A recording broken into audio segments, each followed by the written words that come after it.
In the fading light of dusk, an elder farmer bent down and whispered something into the ear of a goat. Round him, golden fields swayed gently, untouched and waiting. This moment wasn't strange where he came from, it was sacred. For thousands of years, ancient farmers believed goats were not just animals of labor, but carriers of unseen knowledge. Before their hands ever touched soil for the harvest, they spoke to goats first, not as superstition, but as a pact with nature.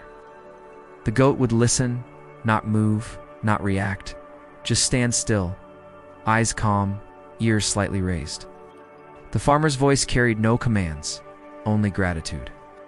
It was said that if the goat remained at peace during this ritual, the harvest would not only be plentiful, but also protected from storms, disease, and misfortune. Now, why goats? What made them the chosen ones for this ancient dialogue?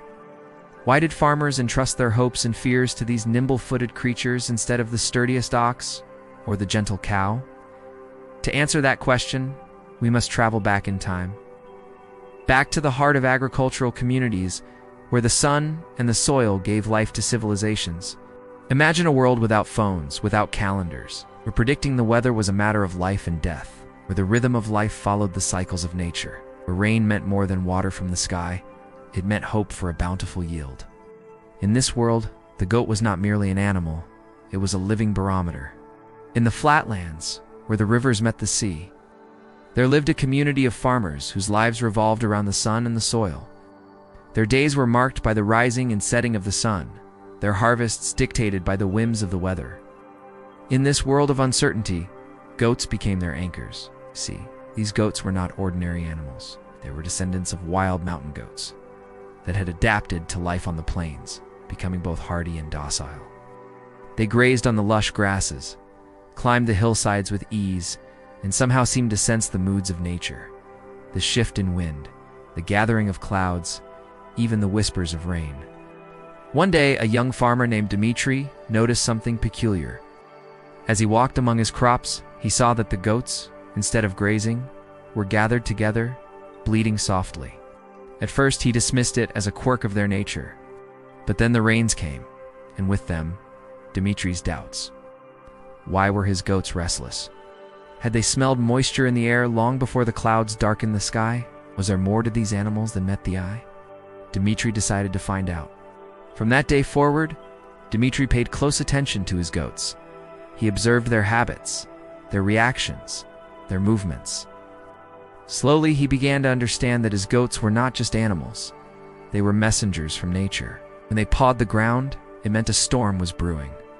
When they sought shelter, it was a sign of rain. And when they climbed the highest ground, it was a forecast of clear skies. As the seasons turned and the years rolled by, Dmitri's understanding grew. He realized that his goats, with their keen senses and intimate connection with the land, held secrets that could shape the fate of his crops. It was a revelation that echoed through generations, whispered from grandfather to grandson until it became a ritual. Each year, as the harvest moon hung heavy in the night sky, the men of the village would gather in the fields. In their hands, they held not just tools, but the hopes and dreams of their families. Before they delved into the bounty of the earth, they turned to the goats, seeking guidance, seeking protection. They spoke to the goats, not with words, but with tones, with emotions. Their voices carried the weight of centuries, each intonation a prayer, each pause a plea. In return, the goats gave them peace, their calm presence a reassurance, their quiet strength a promise. It was a bond forged in the fires of necessity, tempered by the sweat of countless brows. It was a communion that transcended the boundaries of species, a dialogue between man and beast under the watchful gaze of the harvest moon. Some might scoff, calling it a quaint custom or an amusing ritual. But to the men of the village, it was more than a tradition. It was a pact, an agreement, a mutual understanding. I understood that in the intricate dance between man and nature, they were not the sole leaders. They were partners, partners who respected the rhythms of the earth, who honored the whispers of the wind, and who valued the silent wisdom of the goats. Their rituals weren't born out of fear, but out of reverence.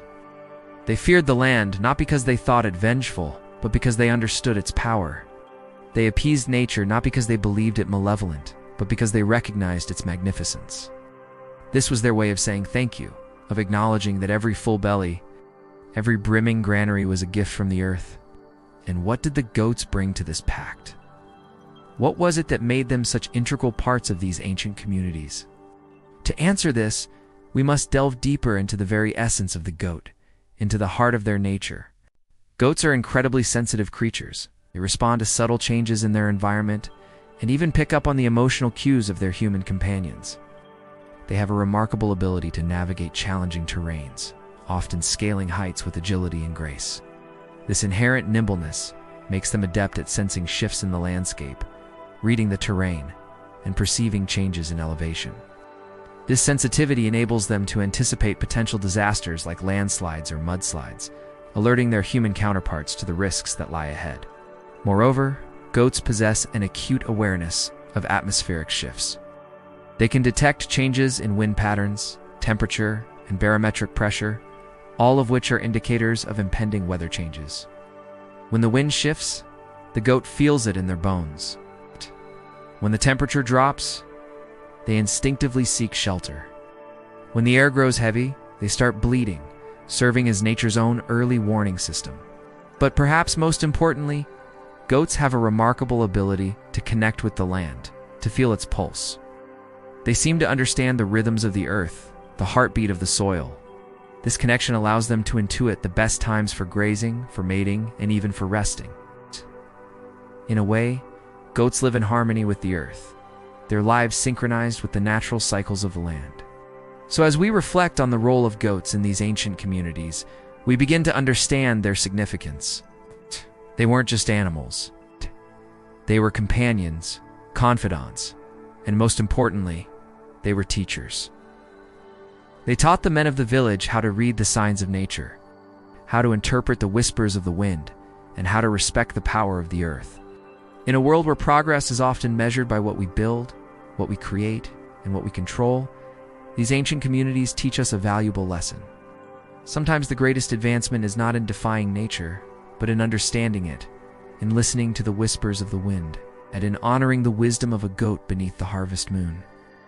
If this story has touched your soul and opened your mind, please don't forget to subscribe, like, and comment on my channel, The Forgotten Path. Here, the echoes of the past come alive. Your support fuels my journey through time, allowing me to unearth and share these timeless tales. Thank you for being part of this incredible adventure. Till next time, may the winds of wisdom guide you, and the spirit of adventure keep you curious.